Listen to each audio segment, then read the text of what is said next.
What up, my freaks? RuinusInsight here with part 9 of my Total War Warhammer 3 modded Drazhoath the Ashen Old World campaign.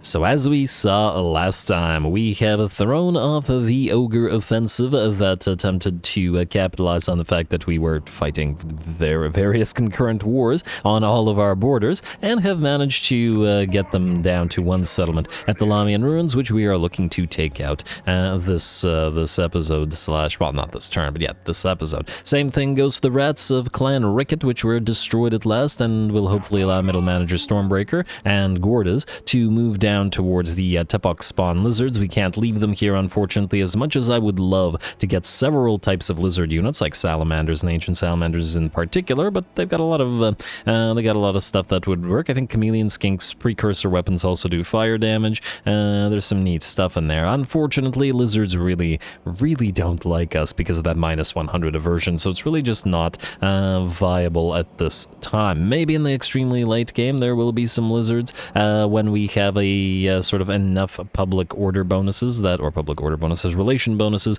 that sort of counteract that aversion. Maybe, but we'll see. Anyway, we still have Warg de Pranksta pulling his trademark prank of besieging Pig Barter here, and hopefully we will be able to move Nabua to defend, as this guy has a full, well, nearly a full Wa and a full stack as well. Though Pig Barter has a decent garrison, and we will hopefully be able to defend. We shall see. Anyway, let's see what we got to do this turn still. I don't think that there was much, if anything at all. The recruiters don't need to recruit yet. At least none of these guys do at the current time. Who is Mordim Unsolved? Oh, right, this guy. You are just going to sit here and wait to get attacked, presumably. So I guess that's, well, we're going quickly into the end turn. All right, skip, unassign skill points outpost available, and end turn, I guess. Alrighty, while the turn is ending, once again we did reach the engagement threshold, if just barely so, and so this will be an hour-long-ish episode, as it has been in the past, and the engagement threshold remains, I think, 350 likes and 60 comments, and the next episode will be an hour long as well. Now, you guys in the comments have been, well, pretty much in a consensus that we should destroy the Pallid Nurslings, and yeah, I think we're going to cancel our defensive alliance with them. Granted, we are in a bunch of concurrent wars, but hopefully by the time that the sort of 10 turns runs out for betrayal and reliability, Nabua will have gotten back to this location, as hopefully he won't be needed down here anymore, and then we can have him and his Infernal Guard take on the Nurglites before pushing onward towards that Skaven faction. We obviously can't trust that Skaven faction nearby because they have already canceled their agreements and declared war on us at least once, and well, there's no reason to trust them not to do so again. Plus, once again, like I was saying last episode, I do think that we'll want to try to align with factions that are of a fair distance away from us, so that we don't have to worry about this whole domino effect happening of them being too friendly with each other. Kind of what happened here. A little bit disappointed that we're going to have to kill Malice because I wanted his units, but I'm sure we can find another Dark Elf army, or faction rather, or two somewhere whose units we can steal. I wonder where Lokir Felhart is on this map. Is it anywhere close? There's got to be Dark Elves around here somewhere. Yeah, I definitely want Bloodrack Cauldrons in a couple of armies. That's the main thing, and Black Dragons potentially. And those are, I guess, the two main things. Well, Medusas and Bloodrack Cauldrons. Anyway, House of Berserk, non-aggression pact. No, we're probably going to kill these guys off. They're actually being quite useful to us right now, but there's no reason to. Oh, I see these guys did not attack. They did get more units in their Wa, I think, but otherwise. The Great Butchery receives the plague. Okay, yeah, that's another reason to kill off those darn Nurglites. They keep annoying us with that. And hello, what do we have here? Ever-Changing Blade. Melee attack plus 10 enables magical attacks and armor-piercing weapon damage, as well as a free Soul Grinder of Tzeentch. We'll certainly take it, but you're not going to hold on to that, buddy. Let's... Infernal Guard. Enemy hero success chance units seduction budget. All right. Well, if we run into any, who's this? It's Clan Gouger. Okay. If we run into any Slaneshi that we're fighting, we'll keep in mind that we have that thing. Anyway, let's go into convoys. This was the guy that got the new thing. Yeah, no. I think I kept this on you, but I guess we could give this to somebody else. You are not the same guy. Let's give you the ever-changing blade and then take it off you, like so. And you have no spare points. All right, create new convoy. This was our big convoy. This was a much smaller one. And... oh, we have a War Machinist, though. War Machinist we can take, even if it is a weaker convoy, simply because it has the, it has a Dreadquake in it. And that's, well, that's a significant power-up for the little convoy. So, ooh, and a 25% speed for War Machine units is a fairly considerable upgrade as well. Hopefully we can manage to get them, some more. So we'll hire you as a new master, even though you'd be hired at level 1, which is a bit of a shame. How many? Where's the upgrade that lets us hire them at? Yeah, it's this one. A veteran convoy master is a +3, and I think there was a +5 in the Tower of Jar somewhere. Zatan got it, didn't he? Yeah, it was this one. Yeah, it's probably going to be a while before we steal this one. The alternative would be... okay, you know what we could do? Create new convoy. We'll do the hire master War Machinist guy. But what we'll do is we'll just send him here to Grimdracore and not bother grabbing anything really, just to get him a couple free units and to level him up a little bit, because at 2 turns is the time it'll take for the other convoy to get back, and the other convoy is a little bit more trustworthy, and it's not like this guy can die here, so we'll do that. Alright. Travel real close. Next up, we are going to, well, start from the top, I guess. Draj, you are supposed to move down to Depleted Mine. I still have salt, which I assume is not depleted in any way, or at least I hope not. And since these guys didn't attack, we'll be looking to attack them ourselves shortly. You are going to auto-resolve, and oh, wow, Kadai. They're Kadaiing. And I'm a little bit concerned about the auto-resolve on them. We probably will want to then power them up via the manufactory. Yeah. Alright, oh, darn, I forgot. Was this place a factory location or was it an outpost location? I'm gonna do factory for now, but if we need to switch, we can switch. Oh. Yeah, we'll do factory here. This is only one thing. Salt, I think, does nothing for either thing. And we probably don't want this place to collect labor anyway. It'll just be a hassle. So yeah, factory is fine. That worked out. Channeling staff is fine. We will turn it into something more useful, hopefully. Let's pop you into Masterful Architects, and then Draj will move presumably towards this location, towards Mawworm's lair. Is this their last territory? It is indeed. I don't even know why they declared war on us like this. You, sir, you need to meet up with Draj, but I don't want you to move directly towards Mawworm's lair, because I'm a little bit concerned that they still have another full stack. And while it's no real loss, or any kind of loss if we lose these guys, other than the fact that we took all this time to ferry them, it would still, you know, it's the principle of the thing. Anyway, I think we got a battle up ahead. You can only move in to reinforce in the march stance, but that's just fine. Let's see if this guy's willing to fight. He, by the looks of it, has a solid army. Got those colossal squigs, trolls, squig herders. Kind of a interesting potential fight here. Will he fight? He will indeed fight. Ooh, a very highly mobile army. Look at the speed on that. Kind of the reverse of our very slow but Infernal Guard army. Pump wagons, squigs. Yeah, I think this will be a fun one.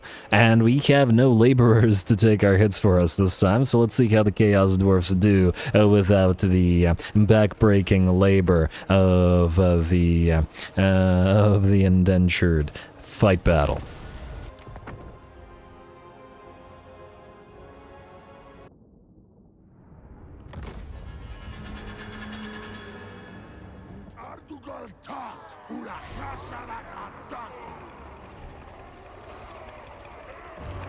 Alrighty, we got Death Shriekers, we got units, but will it be enough against the sheer amount of enemies we're against? And the fact that we have our Infernal Guard coming in March stance, which means they are going to be not nearly as effective as they otherwise might be. Gotta remember that in SFO, Vigor and being in March stance is very, very dangerous. Much more so than in Vanilla, where you don't really care nearly as much, so we shall see. Anyway, it looks like the enemy isn't going to charge us, so we'll take the time to form up nicely and get ready. Maybe we can even move forward a little bit and fight them on a ground of our choosing. There is a lot of impassable terrain on this particular map.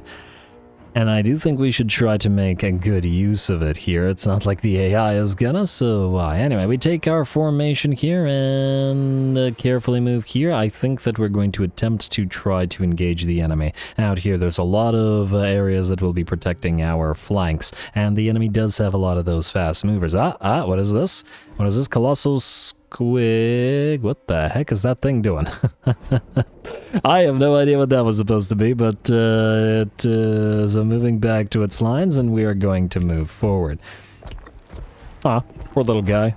You're going to be exploded soon. Anyway, let's get back to moving into formation. Takes a while to get here, but of course at max speed. And there we go. We've nearly taken formation. It looks like the enemy will charge forward. Squig herders, together with that colossal squig, will be in the lead. Of course, we have our regular Chaos Dwarf warriors out front, so the enemy will charge through them before they are engaged by the Infernal Guard, and in particular the Great Weapon variant, who will hopefully be able to surround and destroy the colossal squig. Otherwise, we have a nice little formation going. We have the units of regular Chaos Dwarf warriors once again out in front, where they'll probably get clipped by our blunderbusses, and then we have our units of Infernal Guard both shielded and unshielded behind them. They may be tired due to their traveling and march stance, but frankly, we can use the Chaos Dwarf warriors to tire out the rest of the enemy army, and then it'll be tired versus tired units.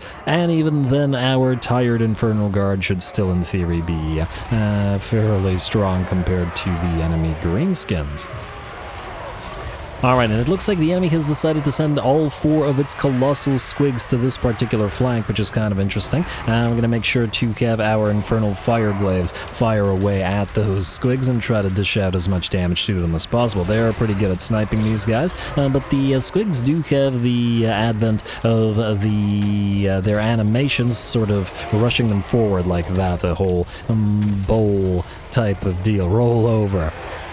The issue with that is, like scorpions of the Tomb Kings, that animation makes it more difficult to aim at those units for our range units, and thus more difficult to bring them down. Fortunately, though, we have a few massive units of our own in the form of our unit of Bull Centaur Renders, who are going to try to surround this particular unit of this particular colossal squig and prevent it from going anywhere. It does look like the rest of the colossal squigs are attempting to make their way further towards our back line, so we're going to back the fire glaives off and send the Infernal Guard and Chaos Warriors back into the fray to allow these guys to hopefully take aim. The rest of the enemy army is moving in, and it looks like the battle is well and truly joined. A big old fight. Looks like a ton of enemies are also attempting to flank us, and that's going to certainly be dangerous. I'm going to pop that bound army ability down below. It'll clip our own unit of Infernal Guard, but by the looks of it, it is worth it as it hits a ton of those Gabo units. More and more enemies are streaming towards our center, though our left flank remains relatively okay for now as the enemy took the long way around, but they will be engaged in fighting rather shortly. Looks like the enemy will activate its wad just as it charges in. I think that unit, that colossal squig, routed and then rallied and then charged right through our lines into the blunderbusses, but it'll start taking shots from the fire glaives, which were behind the blunderbusses, and thereby sort of protecting them. Alright, a Flame and Shadow coming down from our one of our lords, and another Flame and Shadow going to follow up with that as well. The Flame and Shadow doesn't do a crazy amount of damage, but at least we have multiple uses of it on every lord, which does add up. Alright, I love seeing those Fireglaive lasers out all over the battlefield. And the fact that they made units like Fireglaves work with the lasers and their distant firing is probably a good sign for any 40k future we might have. Alrighty, and ooh, looks like this squig is going to be just able to get away. We were attempting to bring it down with those Death Shriekers, but that one's out. That's alright though. Another one of the colossal squigs has been surrounded, and by the looks of it, will be destroyed rather shortly. Mangler squigs are of course still going to be annoying to all of our piles of infantry, but that's always going to be the case. And don't tell me this one's going to get away too. Come on, Renders, bring it down, or at the very least, don't let it escape. Enemies are, of course, routing, and oh, there it goes. That's a pretty gross death. Anyway, enemies are of course routing and rallying and then coming back into the fray. So the trolls are going to have to be targeted with our fire glaives, but it looks like at the very least our range units appear to be safe for now, which means our Chaos Warriors and Infernal Guard are doing their job. Definitely one of the bigger fights in this campaign. Especially formation-wise, as we didn't have the sort of ordered ranks of Chaos Dwarf Warriors to rely upon when we had the fight against Gorst's faction. Anyway, now that the regular Chaos Dwarf Warriors are beaten up, we have sent in all of our Infernal Guard, who are in the fray now. And the Gobos are going to have a difficult time finding purchase in that thick armor.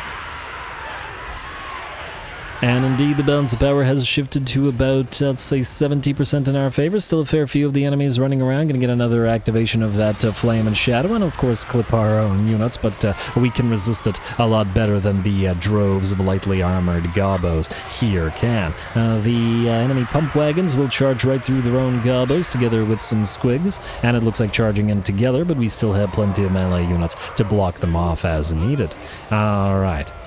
And it looks like we are going to be targeting the enemy lord now. That Death Shrieker bringing him very, very low, as that enemy lord refused to engage in proper melee combat and just sat back the entire time. Bull Centaur Render is doing a little bit of work, a little bit of preview for when we get Astragoth, as he is going to be leading plenty of them, and our second army, which will have at least a few of them, combined with a few other things. And just to keep it obviously different from Astragoth's own army. Otherwise, it looks like the enemy is pretty much done for. Their lord is either dead or escaping, and the rest of the enemy army has decided that they will give this up.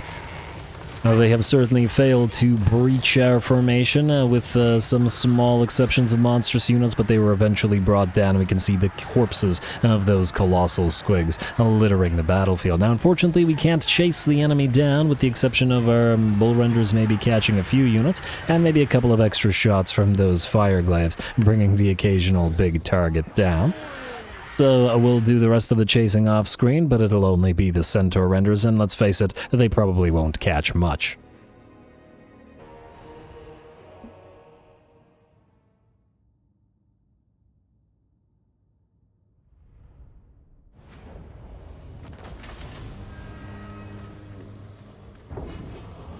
Alright, very nice. Another Forbidden Rod. Man, we've been finding so many Forbidden Rods in this campaign. It's kind of interesting. Maybe we're blessed by Slaanesh and not by Hashid at all. But anyway, a really fun fight, but of course we run into that same issue that the Chaos Dwarfs have when they don't have Hobgobs, and it's that we can't chase enemy armies down. So, a lot of enemy units escaped. We did get almost all the Colossal Squigs, which were the big focus of our Fire Glaives, and to a lesser degree our Blunderbusses, and we were able to reasonably well use our Chaos Dwarf Warriors to take the hits before sending the Infernal Guard in to do the damage. Considering we were in March stance on the Infernal Guard, that also did seem like the appropriate action there. We'll transport captives for additional labor, as it's going to have more value than gold, even with our gold being down right now.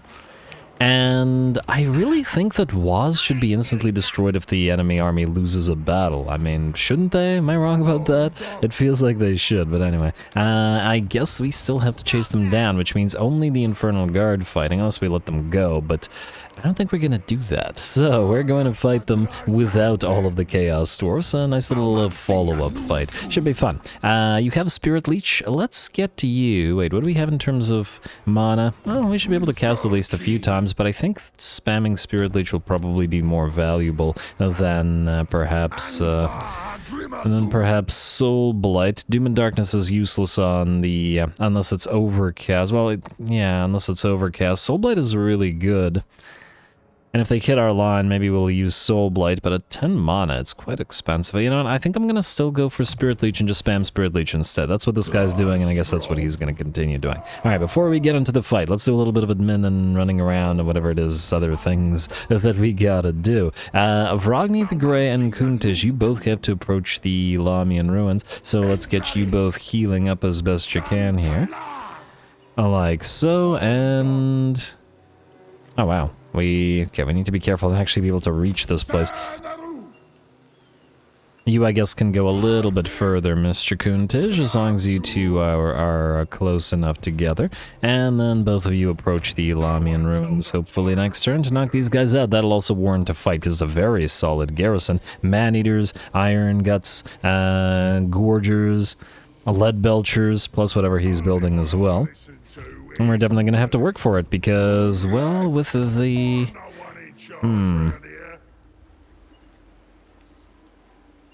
This is a minor settlement, so yeah, that should be pretty interesting. Moderately increases the health of the settlement, but it's not a walled settlement, right? No, it is a walled settlement. Oh no, that's not good. Okay, maybe we can besiege them and maybe they can sally out, because if it's a walled settlement, it'll be a broken battle, unfortunately.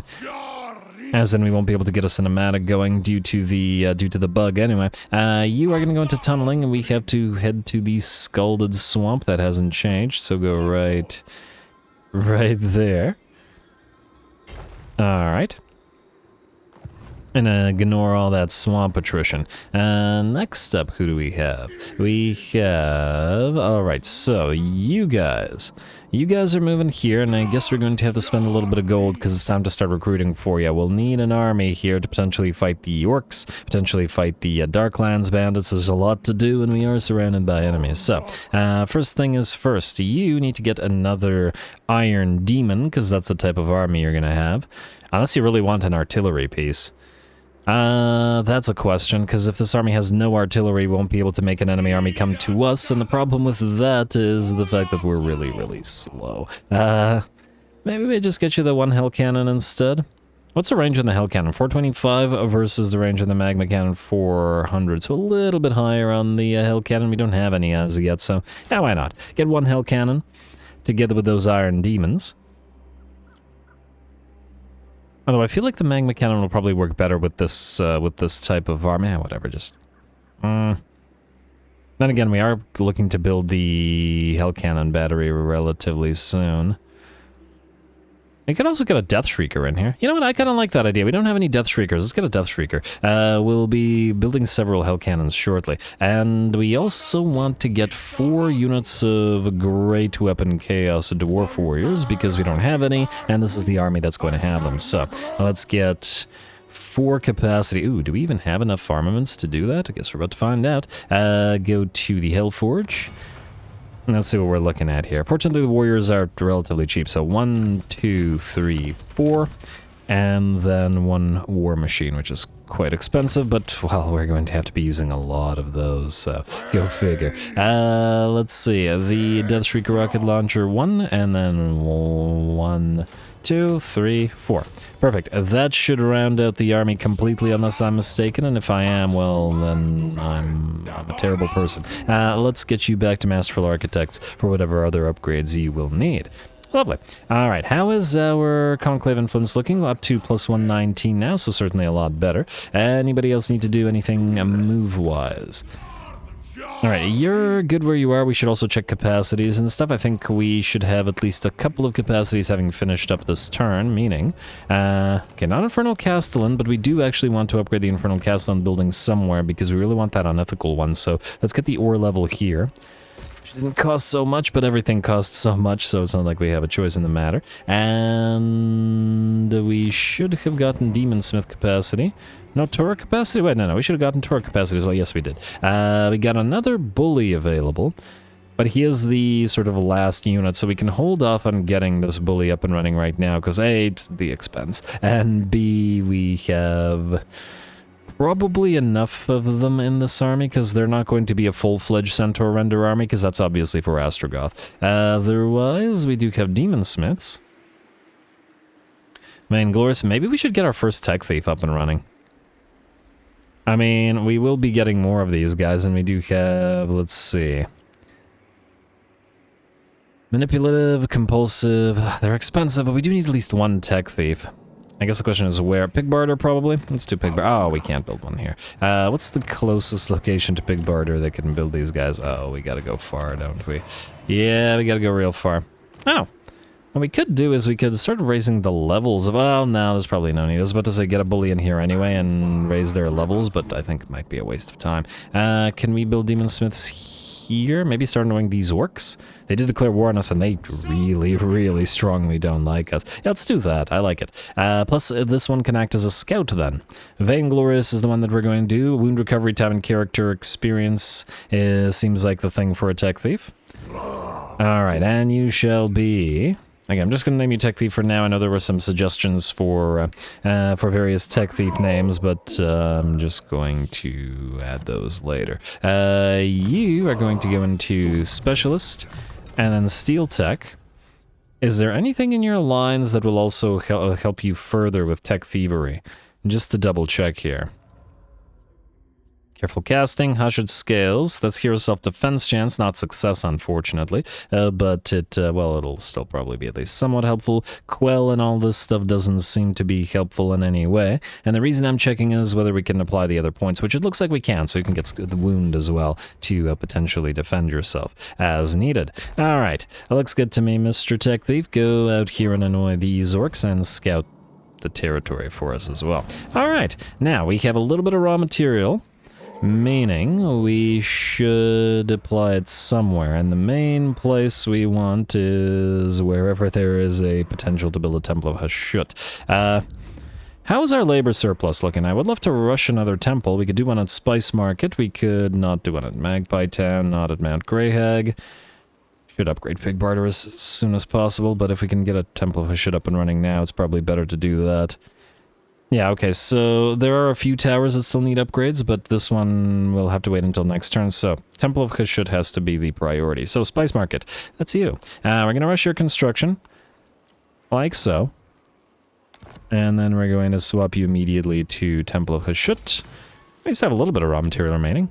Lovely. Then we could maybe rush you as well. Let's see how's our surplus. Yeah, we're okay. We got well, okay, fine. We do still have to set an example here. This place, Lower River Ruin, is in equilibrium, which is fantastic. Yeah, all right. We will rush and we will transfer. It's fine. Let's rush it. And there we go. We're up to 134 per turn. Beautiful, beautiful. Very quickly approaching the confederations of the other Chaos Dwarf factions, which we really need because, well, there's a bunch of seats that we want. You are now good. There's probably stuff that we could also build here. The incinerator is now going to be useful in this place. Ziggurat tenements will. We do want the lava fields everywhere.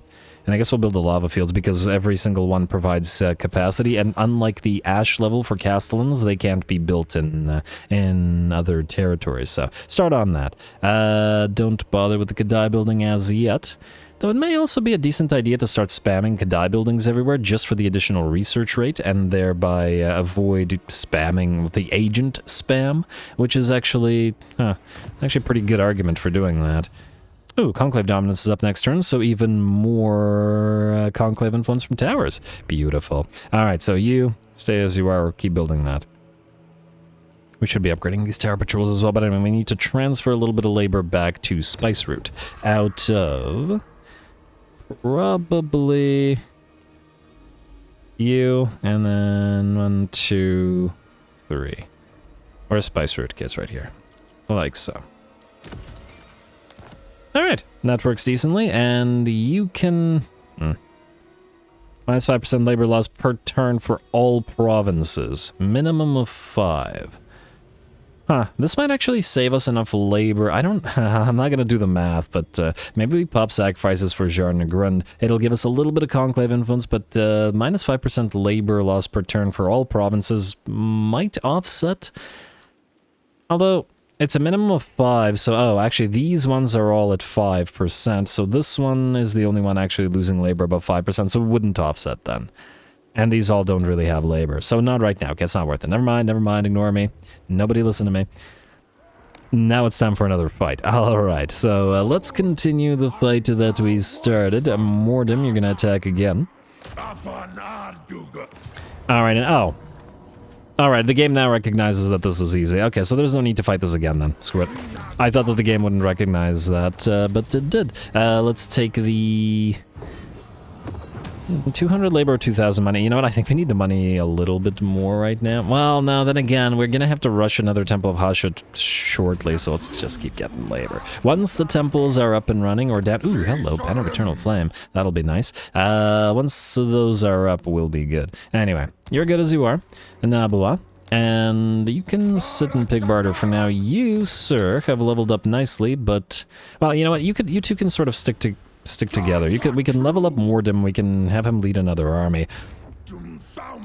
He has a Sorcerer Prophet of Death, so it's not ideal, but we can get a different kind of Sorcerer Prophet afterwards. Anyway, we are going to cancel the agreement now with these guys, the Defensive Alliance. We gotta wait 10 turns anyway, and frankly, these guys are not useful. Just gotta pay attention to turn 65. Alright, ally loses outpost. We didn't need any of your units anymore. Well, actually we did, but you weren't giving us any of them.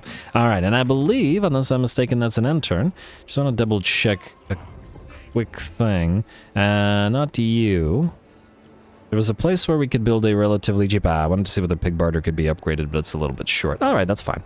Skip unassigned skill points, building upgrade available... No. And then turn.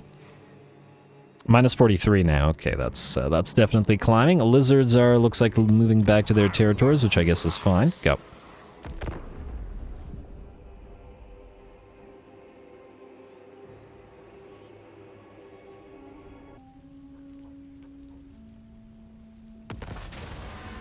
Alright, there we are. No new attacks, and gain unit experience at the cost of moving this turn. We gain 2,000 unit experience for the army, but we waste a turn.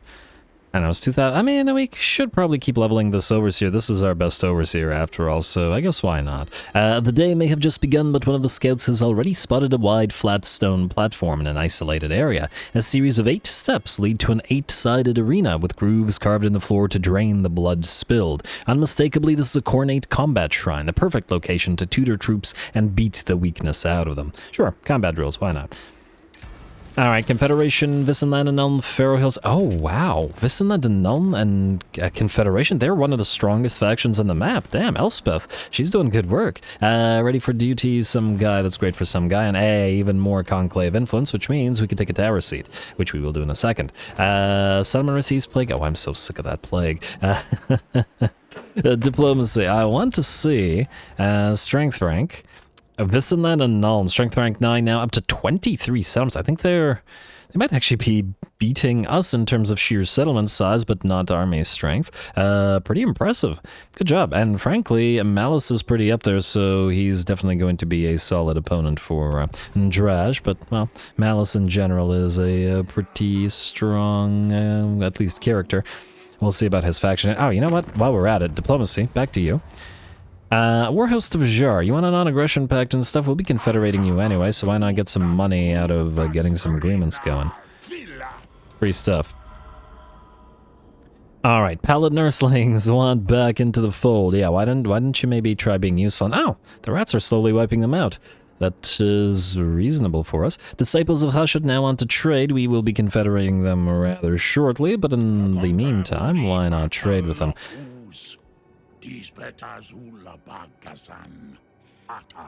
The Conclave wish me to see you. For your sake, this better not be a waste of time. You sure you want to be talking to Draj like that? He's doing a little bit better than you, Astrogoth. Strength rank 56 as you are, but anyway. We'll do the non-aggression in the military alliance, just for our access, rather, just for the cash.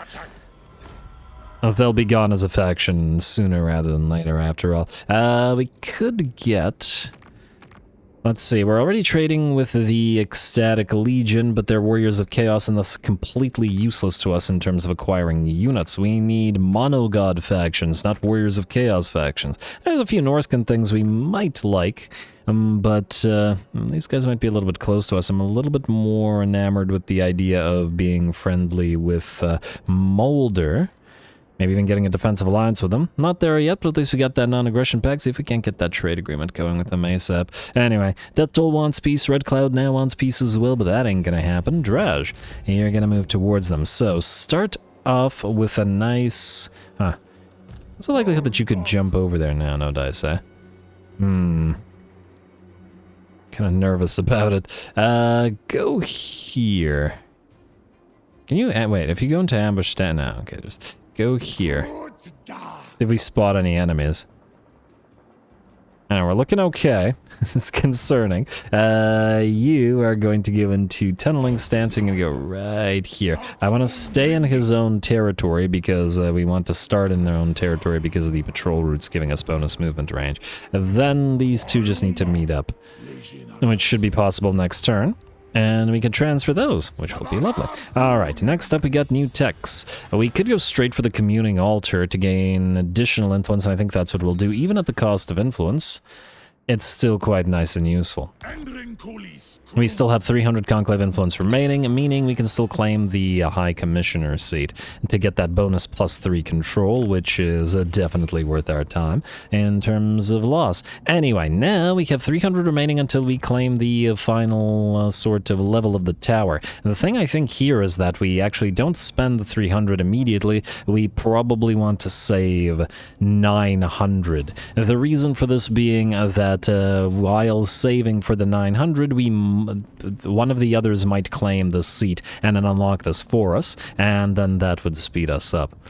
And it's not like this seat is super critical to us right now anyway, so I think we'll be okay. Plus, at 154 Conclave influence per turn and rising, and we should be pretty okay. You, middle manager, Stormbreaker.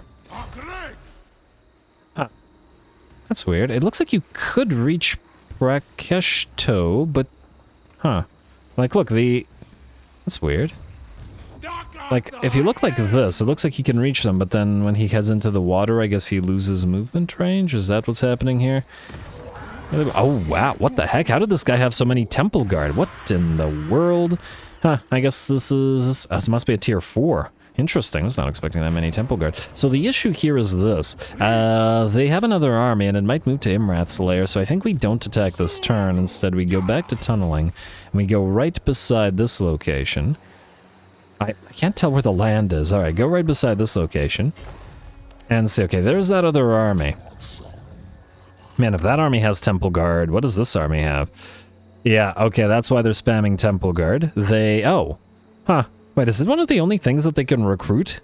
That's concerning. They can recruit... I think they can auto-recruit some kind of skink units, but they have no other recruitment buildings here. Wait, then how'd you get Saurus? What the heck? How'd you get those units, dude? Well, either way, these armies can't defeat this without the help of Gordas, so we'll need to work together.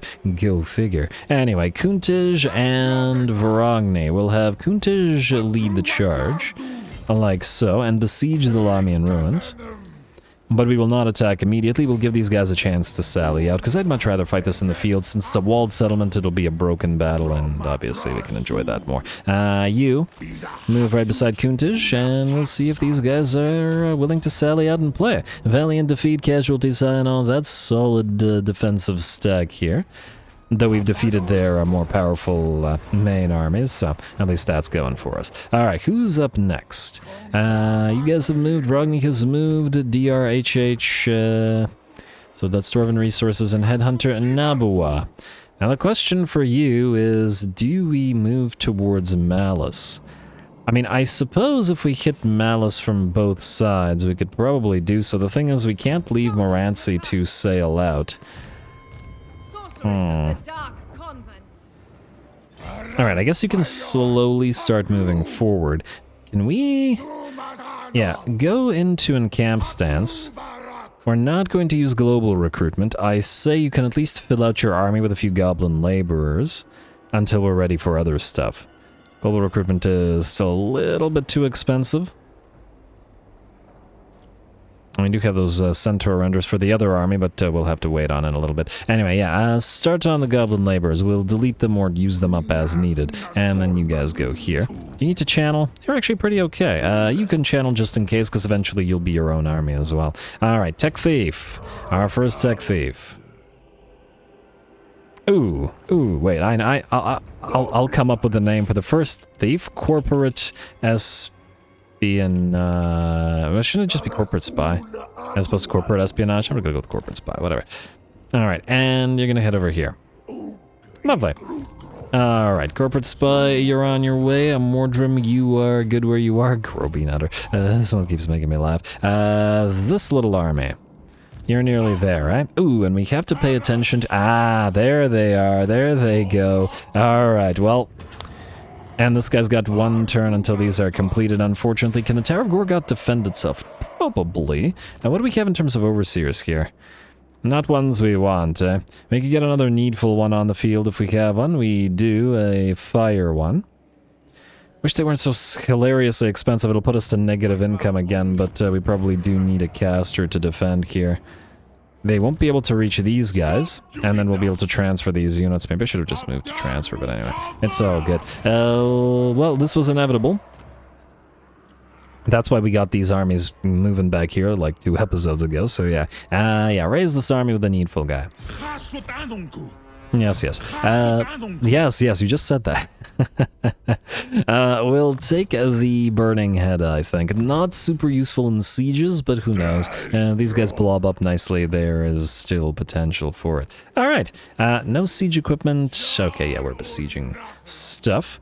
Our income is negative, but, you know, once again, it's worth it. We are allowing our economy to stagnate for good reason.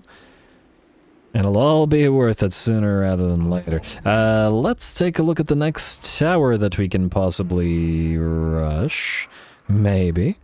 Alright, so we got towers in the first 3 and first 4. We'll need a tower in Magpie Town. We could rush this, but then we'd have to rush another, and then another, and I'm not sure that we have the requisite stuff necessary. You know what, I think this turn maybe we'll just upgrade the battlements here to start it. And we should have another tower. Okay, Swamp Eater Camp is good. Let's do you. And yeah, alright, and we'll save the rest for the next turn where we'll rush another one. Okay, you know what, we will build the salt though. And... it's a factory, right? You know what? Build the sluice. I think we needed the gold panners. We still need the raw materials climbing because this is, if you're wondering why I'm not just spamming gold panners to get our money situation fixed, it's because they cost raw materials, and right now we're using those raw materials to constantly rush towers. Once we're done with the towers in the 1, 2, 3, 4, 5... probably not all 6, but maybe 4 more towers. Once we're up to about 200 conclave influence per turn, we won't need the raw materials nearly as much, and then we can start spamming gold again.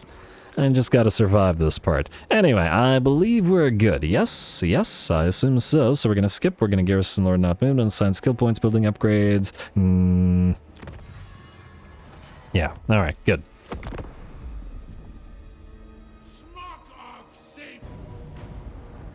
Alright, there it is. They will indeed sally out and attack us. Should be a pretty interesting fight. We are damaged from the first time we have fought the ogres still, at the very least our laborers, and the enemy has some much more elite units. Decent amounts of tier 3s in their army. In fact, their second army, I think, has more tier 3s than anything else altogether. Should be pretty fun. Let's see if we can pull it off with the relatively basic stacks that we have here. We also don't have blunderbusses to rely upon, which we did before, so there is that concern. Go.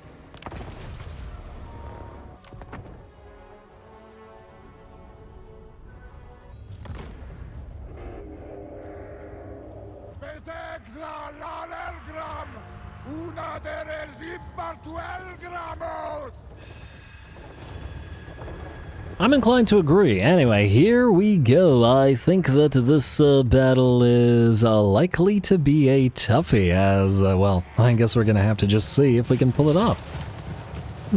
I see we're gonna get a few arrows out on the enemy ogre bulls here, but that barely does any damage. Gotta remember that we don't have the buffs on these guys, as we otherwise would in Gordas's army, so the hobgobs aren't nearly as reliable. Out here, gonna try to do the same thing, get a volley of arrows out before getting too many daggers in our faces from the enemy Nobbler trappers, who will give chase to us, and the AI is doing a good job screening their own ogres with their Nobblers, because we want to do damage to the ogres with our arrows and with our daggers from our units of hobgob sneaky gits, but if the enemy screens them, then all that ammunition is wasted. Anyway, here's how we set this battle up. Since it's going to be a toughie, we had to think about the formation a little bit more. We are going to make use of this impassable terrain in the center of the map and try try to break the enemy army up essentially into two sides. The goblin laborers will to some degree be protecting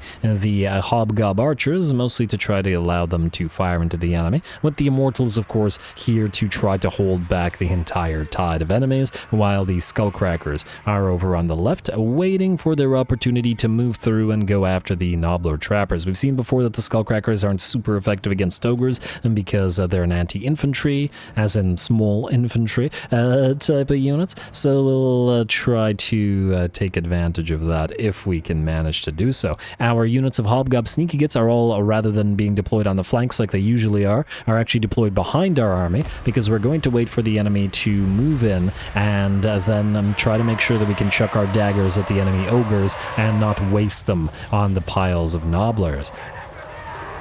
That's the plan anyway. We'll see if we can make it work. Our unit of hobgoblin freighters has unfortunately taken heavy damage from the enemy man-eaters with ogre pistols who are still firing away at them, and from the enemy unit of lead belchers, but fortunately we once again are able to summon that DAAI unit right on top of them, and we should be able to tear right through them before the DAAI are gone. Out here it looks like the ogres are charging right through those goblin laborers. The goblins are still holding, but the ogres just don't care. Skullcracker's gonna go back in. We need to stem the tide, essentially, hold back the ogres, stop them in their place if they refuse to fight the units of goblin laborers. The Skullcrackers will knock a few of those ogres down, but will charge right through them to move into the units of nobblers behind them. The plan of chucking daggers at the man-eaters here and ogre bulls somewhat worked, in the sense that we were able to get a few of those daggers out and heavily damage the man-eaters, but unfortunately the ogre charges smashed into those hobgob cutthroats and took them down to below half HP extremely rapidly. Fortunately our reinforcements are here, and we do have droves of goblin laborers moving in to hopefully once again stem the tide. A unit of ogre bulls also attempted to charge on the right flank, but took a bunch of daggers to their faces and are now heavily damaged, and we're going to now send the hobgob cutthroats to try to catch these man-eaters with ogre pistols. Really got to get these things off the frickin' map so they don't snipe our lord or our heroes or our elites or skullcrackers. Out here, the main enemy line has charged forth, and our lord is holding the enemy back with those death mask wearing immortals who look fantastic, and hopefully they can kill fantastic as well, because they have their work cut out for them here, especially against the armor-piercing iron guts of the enemy. We will bolster them with many a unit of goblin laborer meat shields, but they have a long way to go and a lot of enemies to hold. Searing Doom will come down. We do have our metal sorcerer in this particular army, so the enemy has blobbed up nicely, and at least the regular ogre bulls are still fragile enough to be vulnerable to Searing Doom, even if Iron Guts not so much. Out here, Gorgers are being held back by the pile of units of goblin laborers, and we're going to send in our great Tauruses to attempt to help out. Alright, there we go. Maybe we'll do this army. We'll give them like a few bull centaurs, and then give them like 4 Bale Taurus, or 2 Bale Tauruses and 4 regular great Tauruses, because we're probably not going to put regular Tauruses anywhere else. Might as well have them somewhere, especially since we built them here. And the only reason that we wouldn't have them elsewhere is because they just appear to be completely inferior to Bale Tauruses. Anyway, we're still holding back the tide of enemies, but the balance of power has shifted in our side. Of course, various units of hobgob laborers will rout, but then they will rally. Some will suffer badly by having to hold the enemy back, but it's not too bad. Our magma cannons, of course, firing away, but unlike the Death Shrieker, the magma cannon isn't going to be particularly effective against ogre units. And really it's just a matter of trying to tie up as many of the ogre units as we can while our elites do the work. And by elites I don't just mean the immortals, but also the 2 units of where are they here?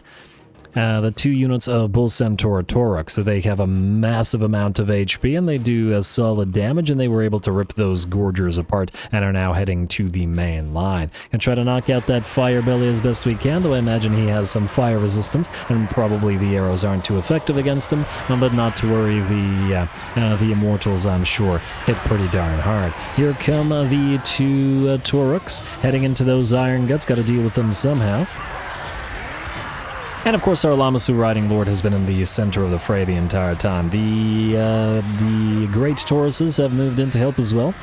And fortunately, high damaging units like this, even if they aren't crazy effective at this, will be able to knock down individual ogres because of high alpha strike damage, rather than the sort of trickle damage coming in. Anyway, the enemy Tyrant is still holding with his bodyguard of Iron Guts, but they are starting to run out of units and support. The balance of power shifts to about 90% in our favor, and it looks like the battle has turned from the enemy, who realizes it and gives up. Battle is ours. We did manage to hold off. It took a lot of damage to our laborers, but as always, that is a sacrifice we are more than willing to make. Gonna be a lot of chasing to do, and hopefully the Skullcrackers can help out with that, as they've been doing it throughout the entire battle, but we'll do the rest off screen.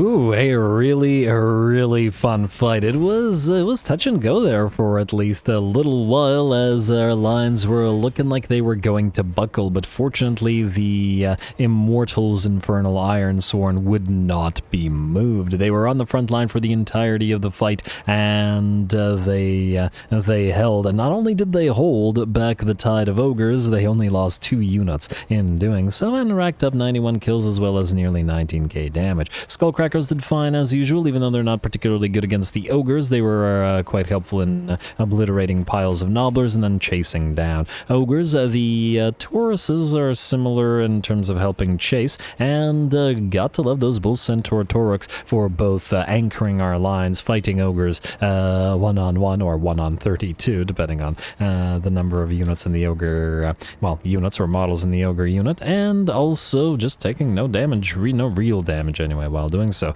We are definitely going to transport captives and take the labor here. We were looking to rush another tower next turn, so that obviously hasn't changed. And the Darkland Bandits continue to approach, but it looks like, well, I can't tell whether they besieged us, but, well, they're probably having a pretty bad time. Anyway, let's see. Ooh, looks like the Lizards have landed here, which will be pretty interesting for Gordas at least. And assuming that he attacks this place in this particular turn. I gotta say, those Temple Guard have me very concerned, because if these guys move out and they go here, we won't be able to deal with them. We could besiege them with these guys, but I just don't think these guys can manage to deal with all those Temple Guard. I think the Skullcrackers might be, without further buffs, a little bit too weak to rush through them and damage them significantly. Gonna be an interesting sort of situation. We could try to ignore this one, but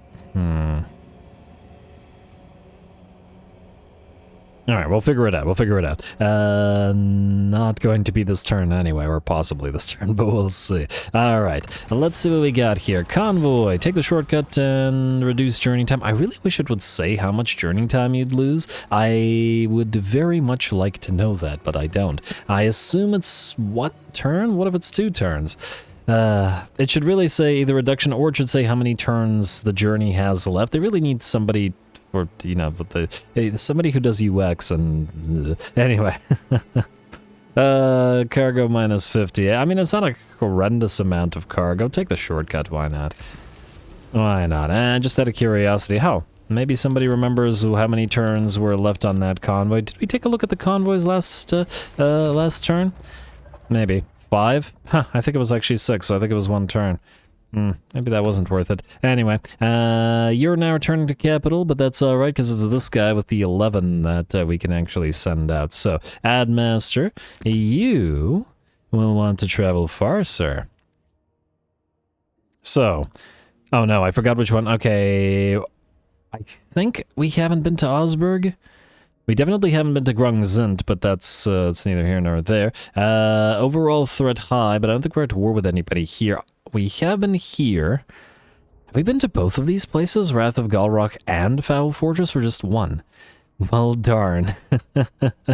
It really needs, again, a UX, just a little check mark or something. But anyway, I guess this is the convoy route that we'll be setting. And yeah, you can use armaments. You only have 11 units, but it hopefully will be enough to deal with this. All right, you guys are going to be on the way for a while. Let's double check that we've no level ups. Well, you do. Oh, you're still damaged? Oh, I shouldn't have done that. I didn't realize that you were still damaged, sir. All right, let's get wayfinders, and then let's just hope that you survive. Maybe a local guy. Well, we don't really care about the cost. Maximum cargo capacity versus sale of cargo. I guess we'll do better scales. All right, and how damaged are you? Fairly heavily, but the Soul Grinder and the Feral Mammoth are at least fine. We just really need him to level up to level 10 so that he has constant replenishment. Anyway, Communing Altar is complete. We're up to 169 Conclave Influence per turn. Solid. And Convoy completed. Good for you. Add unit Goblin Laborers. A Final Supper. Oh no, wins a Magic Power Reserve loss per turn. That ain't great. Hate when that stuff happens. And plenty of raw materials. That means more towers and such, and considering we just got decent amounts of labor, that'll work out nicely. You are going to go... Wait. This is a... Oh, you can only reach this far. Alright, go right... Wait. Need to be able to reach this guy, so go right here. And this guy is rebuilding, so we were in fact safe, but we'll be fine. Alright, move over here to Drazhoath, please.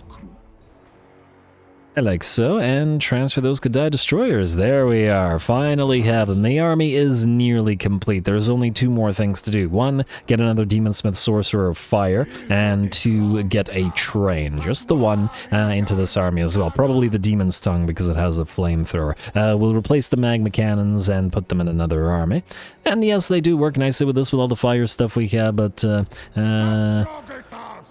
I think I'd like the Demon's Tongue more. Plus, we do still need space for another Sorcerer of Fire, and we need to also pay attention to you. Ah, yes, the Unethical Guy. We also need to get you on field. I assume we can now get you here, so let's get you here, buddy. Minus 425 per turn. Alright, we may need to start building some of those gold things. And we'll keep an eye on the bully. Huh, wait, did the other bully disappear? I think there was another bully. Oh well. And Demonsmith Sorcerer of Fire. Manipulative and Compulsive. That was the kind I wanted for Drazhoath. What if you disappear next turn? But at 300 gold, I mean, he'll be back. It's not super critical that we get him up and running right now. Oh! This is full of Skaven. There's another Skaven clan here? Oh, which Skaven clan is it? I wonder. You are currently at war with Clan... Oh, it's Clan Krizor, who will most likely redeclare war on us. Just out of curiosity, 1 turn. Oh, hopefully it's not next turn. I'm a little bit concerned about that, but anyway. We'll figure it out. For now, we have techs to pick. As for the techs, we could try to move towards a Masterful Architects here with a 10% construction cost reduction, which is nice, and this also gives us some decent stuff that we can move through to get to it. Immunity to Desert and Swamp Attrition, additional Conclave Influence for Sacrifices. That's alright. Somebody also suggested we go for the unilateral agreements to get the additional trade tariffs, but our trade income, at least right now, isn't anything crazy, so it's not...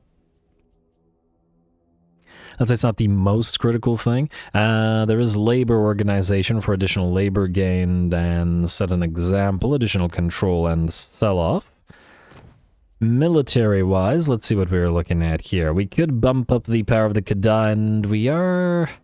I am still concerned about them taking severe damage, but anyway. For now, I think maybe we'll hold off. We also got Hobgob buffs, but... I'd probably rather buff economy. As tempting as it is to go towards Masterful Architects. So let's see what we're looking at in terms of industry and what might be the best pick here. Resource extractors, we could try to go towards stockpiling for that additional buffs from timber and iron. That will move us to a construction cost reduction for factories, income from refinery, armaments output. I think that's pretty solid, so I think we'll do that. Go for through hotter furnaces into industrial revolution for now. And we'll see just how far we want to climb this. I do also like the construction cost for tower settlements, though that would have been more useful earlier, admittedly. Anyway, start with that. And we'll see after. No siege equipment available, that is you. Yes, you guys should be able to auto-resolve the remnants of that army now. And just to double check, no one will die, no one will die. No, alright. Lovely, a little bit of extra labor, though not as much as we'd like, and obviously we take the place as a tower.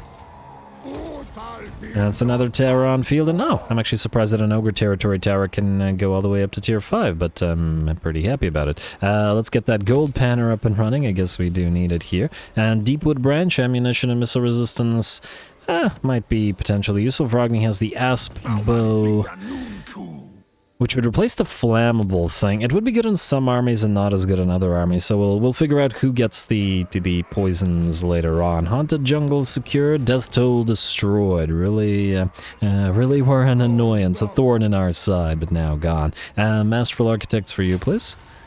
And we'll upgrade the ramparts here next turn. You guys will now start moving towards these guys, who we are not yet at war with. Can we see what's in this army? No, but I'm betting that's a lot of Temple Guard. And all of these Temple Guard. Yeah, we'll need all 3 armies to deal with this. We could move you out here and risk this guy moving towards Swamp Eater Camp and stuff. It's a distinct possibility. Oh, actually, you know what we could do? Here's what we can do. You, don't trespass in Malice's territory if we have extra time to not have him, actually, maybe trespass will get us a little bit closer to where we need to be. You go here. And you go here as well. Whatever. Malice can cry about it.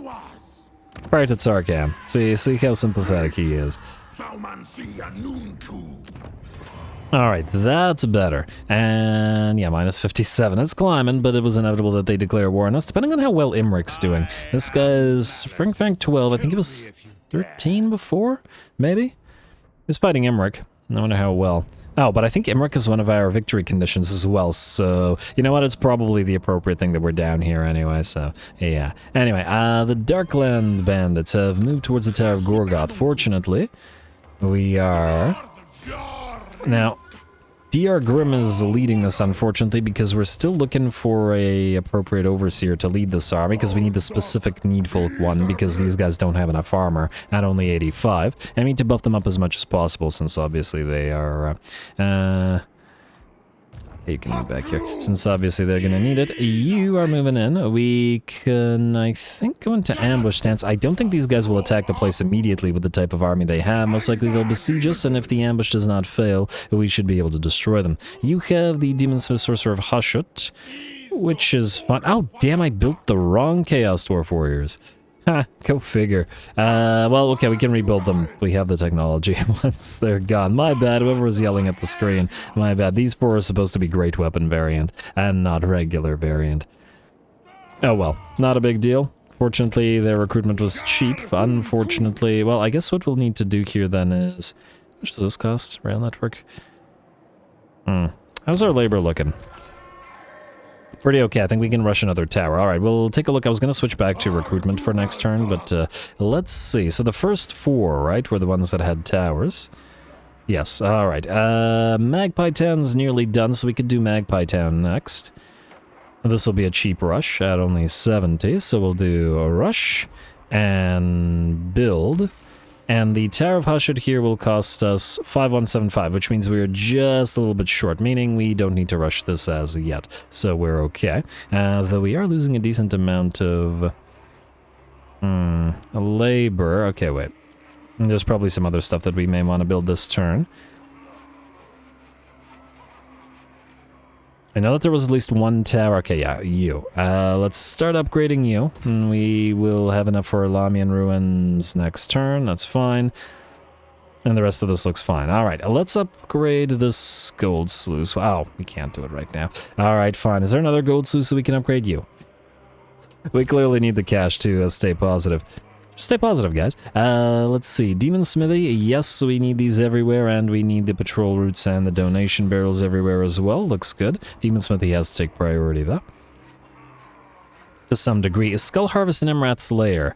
You're still not safe, at least not yet, but I think Magpie Town is now safe, so we can lose the Fane House and gain a little bit of our cash back. We also built another one at Haunted Forest, but I think they're still too close to Bay of Storms for that right now. Do we have anything else? I think we're okay. Very tempted to grab this sorcerer, but I think we'll just end the turn instead and save on it. Minus Corporate Spy, who will move in towards Uzii camp, who also hate us.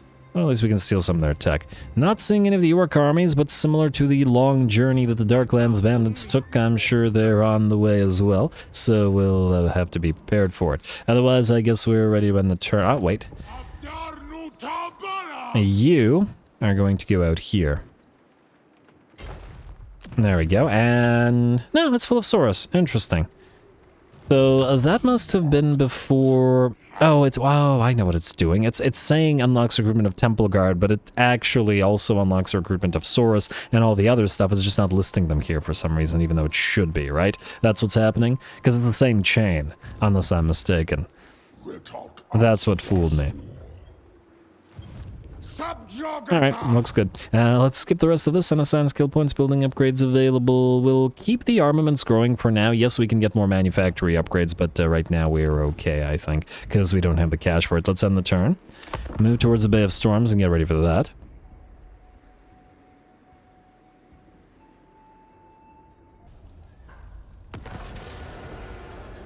Alright, Man-Eater's destroyed. That's kind of interesting. Technology research construction cost for ports, hotter furnaces. Sure. Eye of Hashut causes terror, Lord or Hero. Base weapon damage and armor-piercing weapon damage. Eye of Hashut, eh?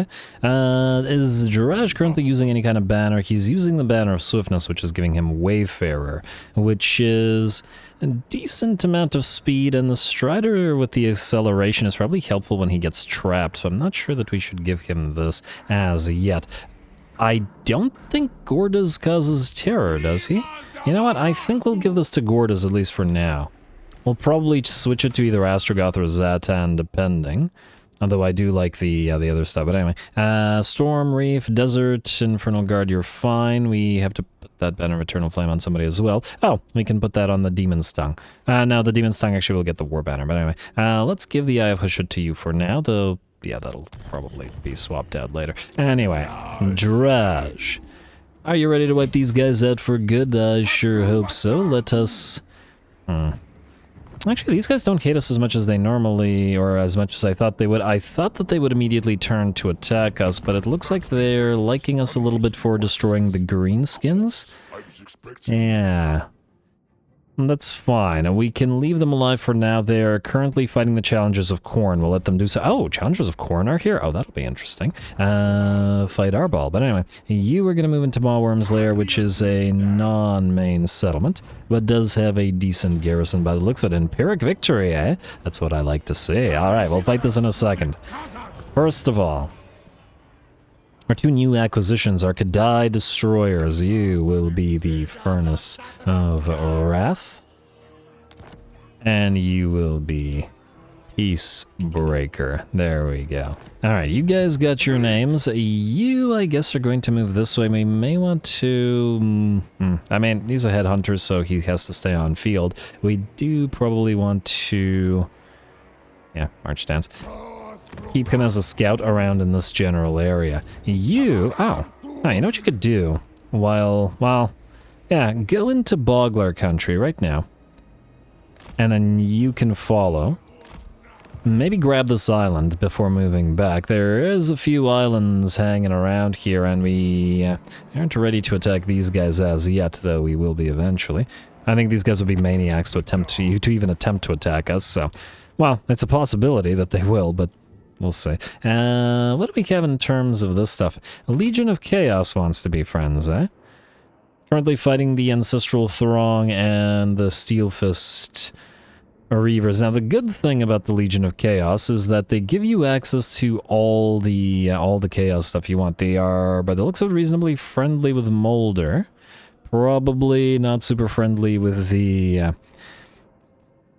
Urson Revivalists. We are trading with the Urson Revivalists, but they will eventually hate us. So it's only a temporary thing. Coveted Passion, Paladin Nurslings, Ecstatic, Legions. Yeah, none of these are factions that we want units from. Alright, so actually out of curiosity, can the... Where were they? Legion of Chaos. Well, they unfortunately are a faction that can't trade. Yeah, so that's the issue with the chaotic factions. The Warriors of Chaos are useless in terms of giving you units, but the Demon factions are useless in terms of trade, right? Oh, actually, wait. Looks like Slaanesh can trade. I want to see if Khorne can trade. Exiles of Khorne cannot trade. Keepers of Bliss, so... Yeah, well, the Warriors of Chaos we know. Karnath's Sons, yeah, so any Khornate faction is not able to trade. Are there any Tzeentch factions? I probably missed a few. I'll take another look at this later. Nurglite factions can't trade. Ah, okay, so we gotta make friends with Slaanesh then. By the looks of it. And the others will be useless in providing us cash. Anyway, I guess we are ignoring that for now. Alright. Drazhoath are going to fight in a second. Let's take a look at what we've got going on here. Now, you guys won't be able to reach the Bay of Storms immediately anyway, so let's move you a teensy bit forward, but stay together. We'll wait the turn before attacking because I want these guys near and I want everybody to be in position to attack you. Will you suffer attrition here? Alright, so you just channel, sit here, we'll have you hit the Bay of Storms. Together. I'm hoping that these guys will be willing to sally out, because it looks like they have a pretty solid garrison. And we also have these lizards to worry about, but oh, we still have no diplomatic contact with them. That's a little bit surprising. I wonder if we'll be able to see them... Well, we'll be able to see them if we grab all these islands, that's for sure, so... Yeah, there's that. Anyway, you just sit here, buddy, channel all the way to max, and then we'll be good. Huh. Well, that's annoying. Or is it? Nope, it is annoying.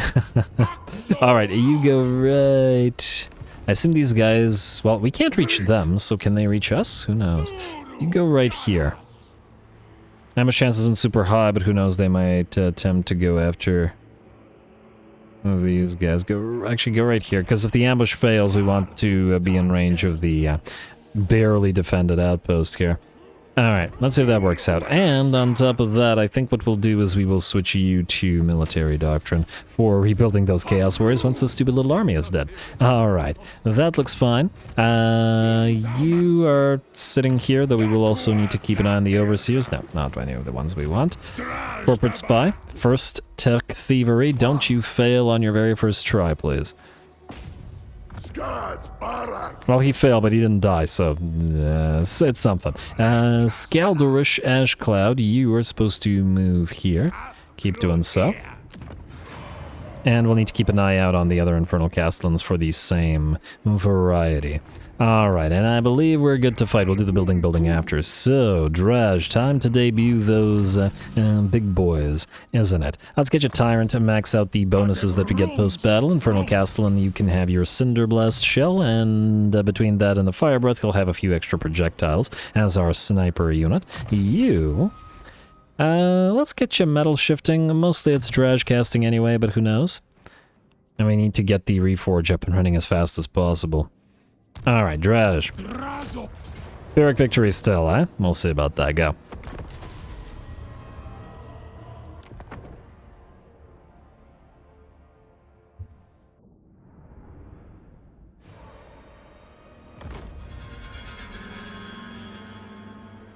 Legion of Azgorh,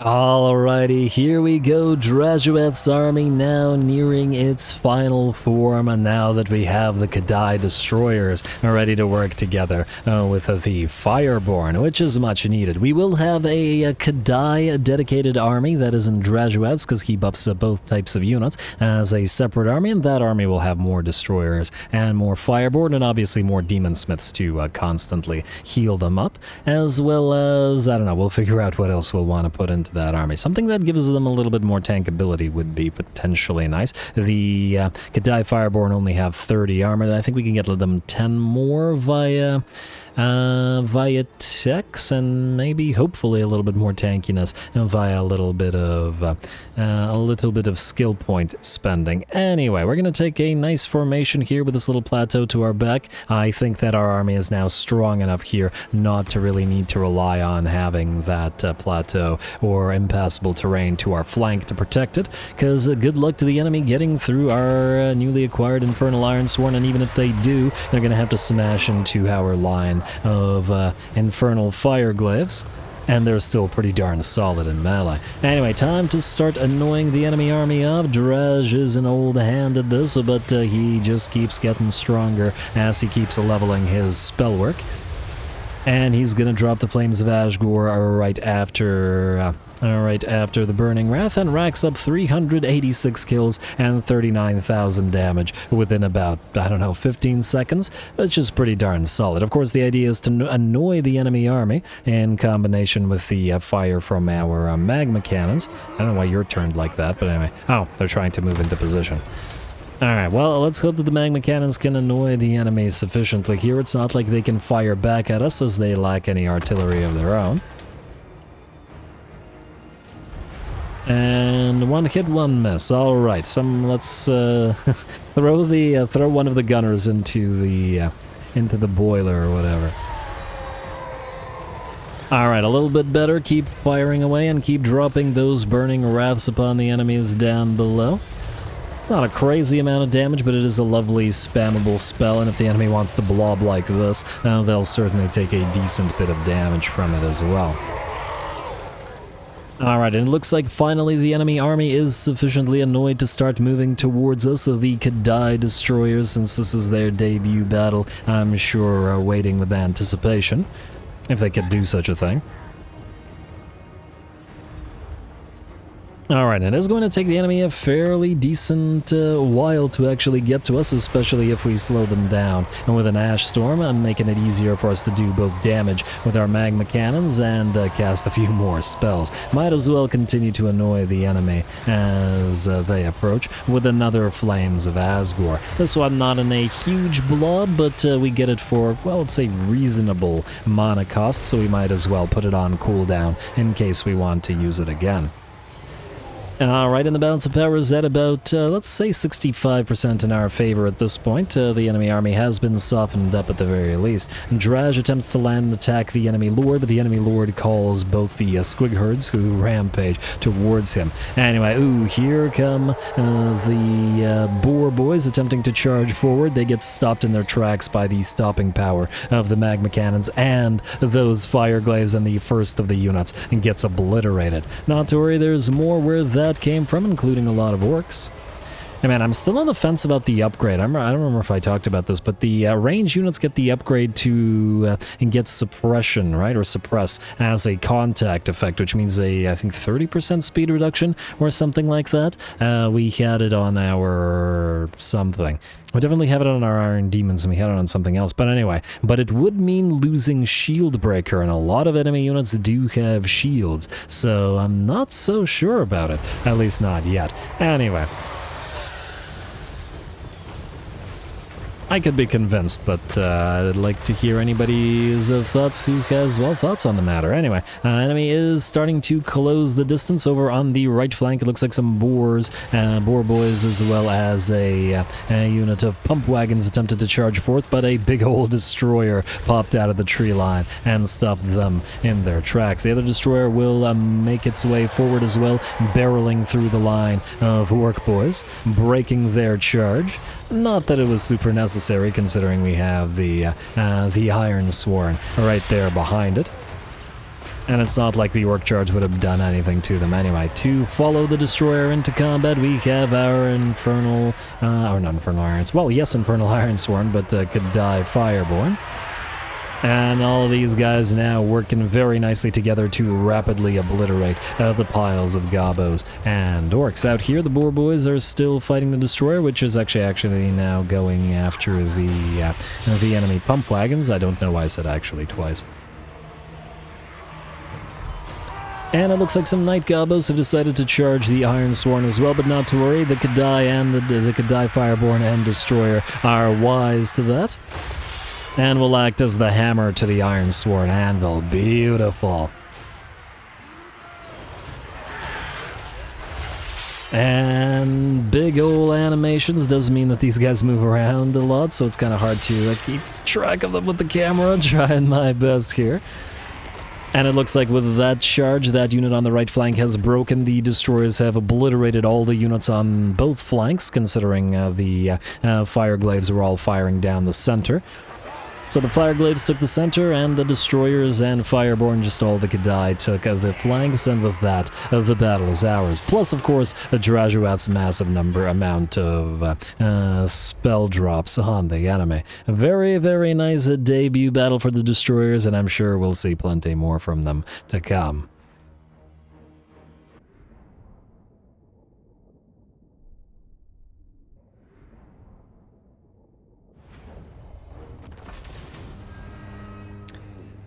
Alrighty, there we go. That was absolutely brutal, that army stood no chance whatsoever. 766 kills and 86,000 damage on Drazhoath. Our debuting units of Kadai both got 222 kills and 162, and solid amounts of damage as well.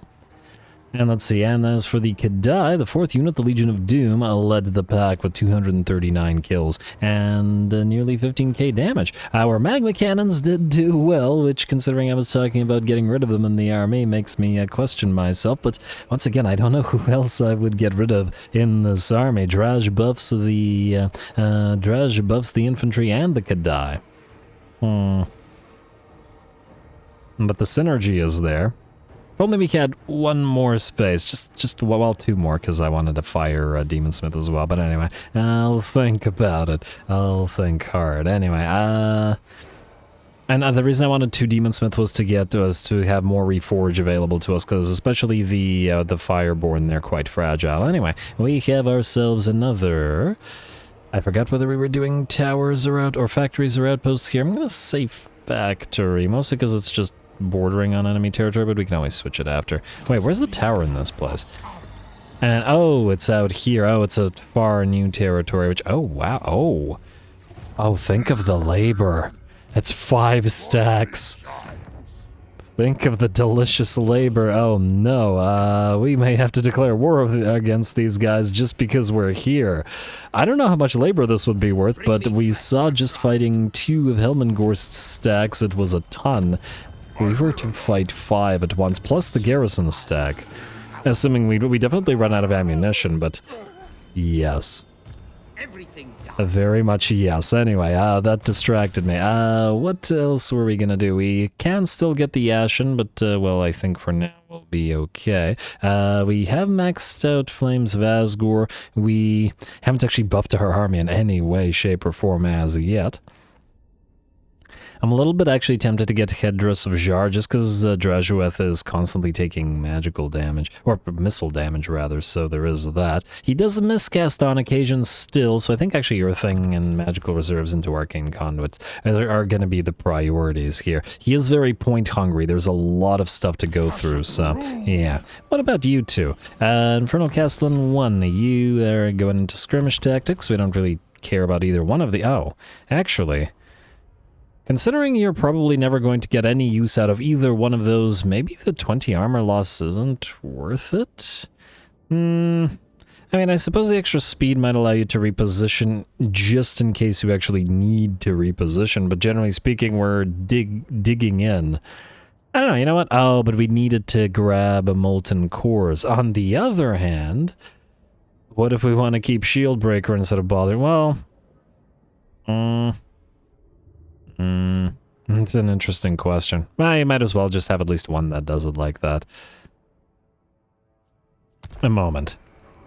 I'm just now thinking, if these guys have Shield Breaker, and both of you have Shield Breaker, we could in theory give both of them Poison or Frostbite. And slow enemy down further as they move, and it would also, though, probably work better in our in our other armies. And we are going to do an all-ranged army, after all, with blunderbusses, fireglaves, artillery, just all the crazy nonsense together. So there is that, because this army is not that. Anyway, I'll think about it. It's not super critical that we have to deal with it right now. Let's get to you. I'm at least 1 point in Plague of Rust, just in case there's a duel happening between Drazh and these guys, so... Man. Alright, anyway. Middle manager, Stormbreaker, I guess you're stuck for the turn. Let's do building, and then let's head into the next turn, unless I'm mistaken. Who are you again? Alright, this guy, who we are going to get off the field rather shortly. Let's see if this happens. We're kind of out of time, but if that ambush happens, I still do want to fight that particular battle. We also do have some raw materials, though. I think maybe instead of the tower, let's take a look at what we can get in terms of gold. It's time to start our economy back up. We were being very concerned about the economy, or not being very concerned about the economy because we were under attack from every direction, but now that is no longer the case. Oh. We will, however, need to probably pop off a few of those sudden examples. How are we doing here? No gold sluices available. Dire bogs technically need to be transformed into an outpost because we need to, or factory. So let's do this. It'll be a little bit of a loss of raw material, but anyway, convert to factory. We will want to get some use out of the iron, and frankly we'll want to start that iron up as well, as it's quite efficient, and frankly it's probably worth rushing immediately due to its efficiency, and it will counteract the loss of the raw material, or the loss of the... well, not so much loss, but you know what I mean. Anyway, do you know what I mean? I barely know what I mean. You guys are okay. We do also want to start upgrading those tower roads everywhere. I mean, they're not crazy expensive. Let's get a few more up and running.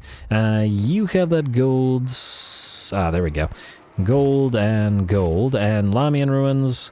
Squirt, you know, let's upgrade you. We'll just, we'll upgrade the other thing next turn. And then let's go Donation Barrel and Patrol Routes. I'm going to spend a little bit of cash on some other stuff. Arrowhawk Roost was built to defend itself, but no longer, I think, needs to do so, meaning we can delete the factory here, or delete the factory walls and replace it with money. And what about to this place? Not until the lizards are dead, but working on it. Swamp Eater Camp, yeah, keep that Fane for now, but go for the patrol routes. At least level 1, they're quite cheap. We shouldn't really have any space in any place, and yeah, get the Wolf Tamer here at Mawworm's Lair. And this is armaments? Yeah, it's armaments. I think we started with it, which is why we still have it. Alright, and there's no more free space, right? Mount Greyhag has free space. Mount Greyhag, you do... well... Wait, it's raw materials consumed, so this is for factories, right. Donation barrel, or... I'm gonna say donation barrel. We'll need these up and running everywhere. Magpie Town, oh, I didn't realize there was another space there. You... have 2 locations per consuming, eh? Maybe. Maybe. We'll probably want a Demon Smithy here anyway. That hasn't changed. Let's do Demon Smithy. And then obviously we'll build a tower in one of these places. And Spice Market, let us upgrade the Tribute Shrine for relatively cheap. Oh, actually no, we have to prioritize tower roads. We still can't afford this. Assuming we don't want to build something else critical here, we have outposts here, so we don't need the Incinerator. I guess the Sorcerer Prophet's estate is probably the way to go. Just start it up, just so that this place is more or less complete in terms of what we're doing here. And just build a Tribute Shrine. And I believe that's it for the remaining spaces. Minus that Tower of Grief. Alright, what were we missing here? We don't have... okay, we already have the tower. And we don't need the ironworks here. There's no real need for it. I guess assuming that we keep the ash level, we'll just build the ziggurat tenements as well. Not that I find this particular super useful, but the character experience gain plus 4%, it'll be very useful for our lords over the course of the game, so we should still, if we have space, build those where we can. Even though it does mean not building the artillery structure everywhere, kind of like we haven't done here, which means we won't be able to recruit artillery everywhere, but that's fine, it's fine, we'll deal with it. We will deal with it. Anyway, we have a little bit of money and stuff remaining, as well as a little bit of armaments, but we're saving those up for good reasons, so I think we don't need to touch that. Let's skip. Let's end the turn. Let's see if the Darklands bandits fall for this little ruse. I would like this army to... oh, did I switch you to... I hope I did. I don't remember whether I switched the commandment or not. Oh, we can see the Exiles of Khorne now. Okay, we gotta make sure to talk to them, try to ally with them, try to get that Try to get those skull cannons. The skull cannons with their fire damage will work so well with us. The blood shrines will work well to support our units as we don't have support. And things like Ironsworn have a relatively low melee attack, which they would help out very much. Gorby's chariots are I just happen to be a unit I really love, so I'd love to put them in this army. And considering our relative immobility, it would work nice. We could even have a highly mobile army with Goblin Wolf Raiders of various kinds, moving together with the tankier Gorby's chariots to lead their charges. Yeah, there's a lot of stuff in Khorne that would work nicely with us. And to some degree Tzeentch, minus the fact that their stuff is kind of... The color scheme kind of clashes with ours, and that might bother me slightly. And, oh, you little... why are you so annoying? The ambush failed. Oh, well, what can you do? We'll see if we can still reach him, but the AI has a tendency to sort of move in such a way that it will move... that it will move just far enough away so that we can't reach it. Clan Gouger! No, okay, I thought they were going to declare war on us, but no. It was a distinct possibility. I mean, all those Skaven did attack us before, and frankly, those guys attacked us before. But we're not falling for that one again. As in, being allies with these guys. And we'll go for Molder or Scryer. Especially they're considering they're too far away to domino affect us. We can... What we probably want to do is... I wonder if there's a convoy that can go all the way to... Skavenblight. That'd be real swell. What do we have here? Find your own path or pay and follow the guide. Spend treasury and reduce time. It's 500 gold. Yes, spend treasury and reduce time. What do we have here? Towering ziggurats. Thoughtfully, it would appear. An engineer has come to us, speaking of a new innovation for cranes, which should allow us to build even higher than before. But to what purpose should we put these new towers? Construction costs for military recruitment, for infrastructure buildings. I would never ever pick military over infrastructure in the early to mid-game. Build infrastructure forges. Alright, ambush foiled. Yeah, I got that game. I got that. And you ain't reaching this guy, eh? You're reaching this guy, but he'll run. What if you go into March... Oh, wow, you cannot travel far at all. Okay, this guy's gonna be really annoying today, so we are going to... I don't even know choice. Go right here. He'll run past us, but maybe we can chase him down the turn after. Give it a shot. Gotta annoy him at the very least. He'll back away, but since we couldn't reach him here, he probably won't be able to reach us there. And what's the chance that he's still in range? Ah, just wait. Huh?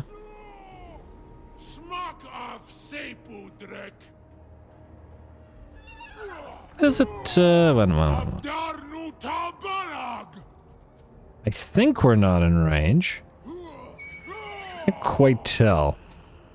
Which is kind of weird. Alright, I guess I'm just going to assume that we're not in range. So you just go... If you go into March, can you return to Tower of Gorgoth? Yeah, just return to Tower of Gorgoth. Or, you know what, we could risk it and then cancel the battle. Let's do that. It's not like we care about this guy living or dying, so let's just give it a try. And, oh, we are in range. Go figure. All right, one more battle. I was not going to do this, but I kind of want to see this army in action just once. Plus Iron Demons and Death Shriekers. Well, we haven't seen the Iron Demons, even if we have seen the Death Shriekers. So let's enjoy watching those Demolisher rockets knock a Sky Lantern from the sky. Go.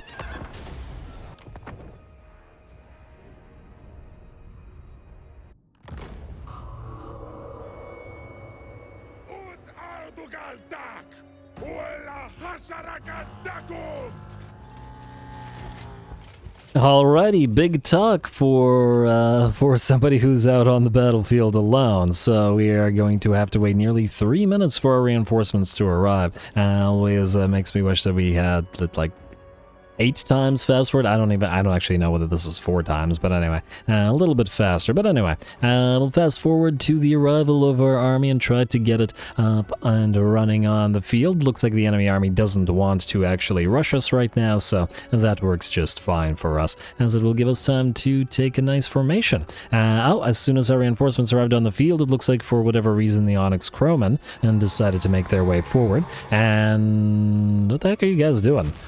Alright, nice shot with that pistol. 4 Onyx Crowmen knocked out with a single shot.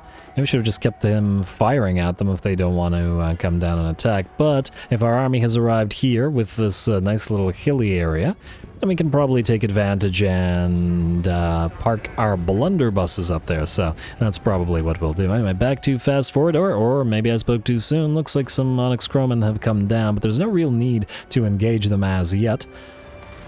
Or actually, is there? Here come the blunderbusses, and that poor unit of Onyx Crowmen will get torn apart in seconds.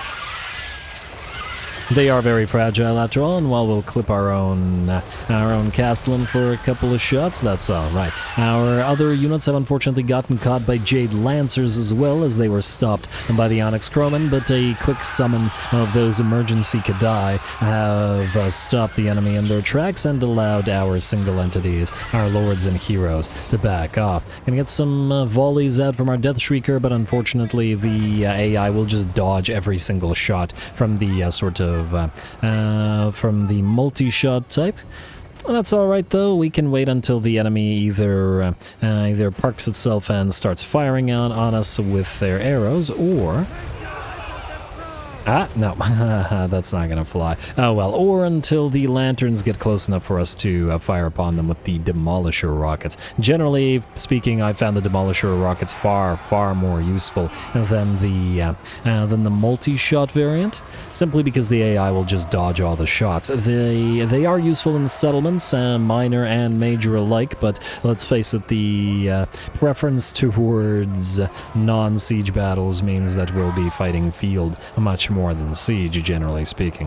Which has generally speaking been true throughout the campaign. Anyway, the Demolisher rockets have finally gotten in range of the enemy lanterns, who take a couple blows, but they are, well, by the looks of it, going to take a fair few more. Enemy crossbows, both peasant and Jade Warrior alike, are firing, well, I guess the peasants are bows, but anyway. Firing upon our battle lines now, we'll hit them back, and it looks like all the range units are attempting to focus down our Demon Smith and our Sorcerer Prophet. Good on them for focusing down the mages, but not so good for us. We also do have our Iron Demons in this particular battle. I do love that they're able to move and fire at once. And we can always have them charge right through a line of peasants like this. Lovely. And that'll either force those peasant archers into melee combat, or we can just keep annoying the enemy back line like this. They're certainly not going to do nearly as much damage as a Skullcracker running through the enemy, but, well, they'll do something. Otherwise, it looks like the balance of power has shifted about 90% in our favor. The enemy's fairly now small number of melee units are trapped, attempting to fight our just massive pile of Chaos Dwarf Warriors here. We do lack those great weapons that I accidentally didn't build to do the armor-piercing damage that we'd want, but that's alright. We do have the blunderbusses to take care of that for us. And there we go. Speaking of the blunderbusses, a sort of massive volley from, I think, 3 of the units together into one unit of Jade Warriors sends them packing. Or Jade Crossbows. It looks like these Sky Lanterns are routing as well, and I do believe the battle is very nearly ours. Nice hit from those Demolisher rockets, bringing down one of the Sky Lanterns. And bringing the other 2 down as well. Very solid shots. That's what I wanted to see. With that, with the fall of the Sky Lanterns, the enemy's hope is lost, and they will break and shatter. Love it. A lovely little fight for this army. It is nearly complete. I'd like to complete it by once again replacing those Great Weapon Warriors, and by putting one unit of one Iron Demon train in here eventually. Right now, obviously, we can't afford it because trains are just hilariously expensive, 1,000 gold or so per train. So we'll wait on that, but it's certainly something we'll want to do. That'll take the place of this Death Shrieker, but the Death Shrieker can stick around for now.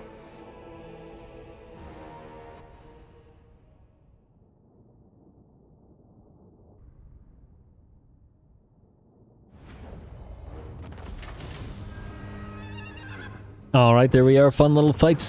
surprisingly little labor as reward, but decent labor out of the transport captives, which means more rushing stuff, which will be great. Those peasant archers, though, they really hated our demon smiths, focusing the two down, forcing the demon smiths to back off, and then the archers continued moving forward, even into the waiting axes of the various Chaos Dwarf Warriors, just to get a couple more shots on our mages. Really gotta level them up to get their mounts going, because that gives them a decent bit of extra HP. Lovely work from our two Iron Demons. I also really enjoy the unit, and we'll be seeing plenty more of them. Also now thinking that what we'll probably do is essentially have, other than maybe one army, all the other armies essentially have one train, and the train acts as like a sort of, I don't know.